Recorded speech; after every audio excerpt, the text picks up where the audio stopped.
रीना एक बहुत ही होनहार और ईमानदार स्टूडेंट थी। उसका परिवार बहुत गरीब था, जिस कारण रीना को स्कूल में सबके सामने शर्मिंदा होना पड़ता था। लेकिन रीना ने अपनी मेहनत और लगन से अपने परिवार की गरीबी को दूर कर दिया।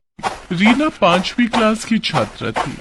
वो दौड़ी दौड़ी स्कूल की तरफ जा रही थी, लेकिन जब वो स्कूल पहुंची तो उसकी क्लास शुरू हो चुकी थी। वो जब अपनी क्लास में पहुंची तो मैडम ने उसे दरवाजे पर ही रोक दिया। रुक जाओ रीना, तुम आज भी लेट आई हो।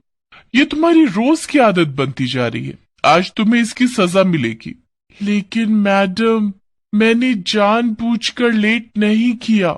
मैं कुछ नहीं सुनना चाहती। आज तुम सारा दिन क्लास के बाहर खड़ी रहोगी। रीना ने मैडम की बात का कोई जवाब नहीं दिया और चुपचाप क्लास के बाहर खड़ी हो गई। दरअसल रीना के घर से स्कूल की दूरी पूरे 5 किलोमीटर थी।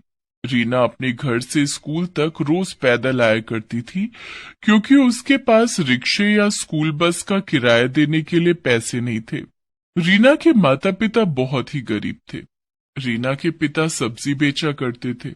उससे उनकी जो कमाई होती, उससे उनका गुजारा किसी तरह से चल पाता था। लेकिन रीना के माता पिता रीना को पढ़ाना चाहते थे, इसलिए उन्होंने रीना का एडमिशन स्कूल में करवा दिया था।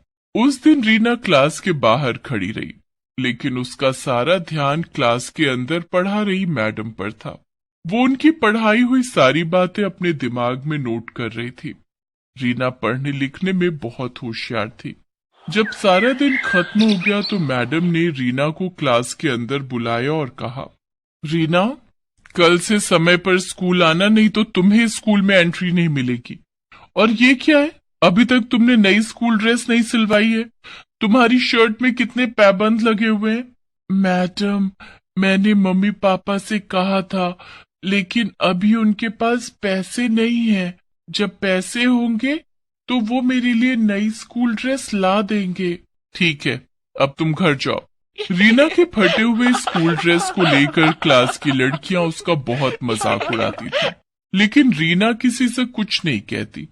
रीना स्कूल से पैदल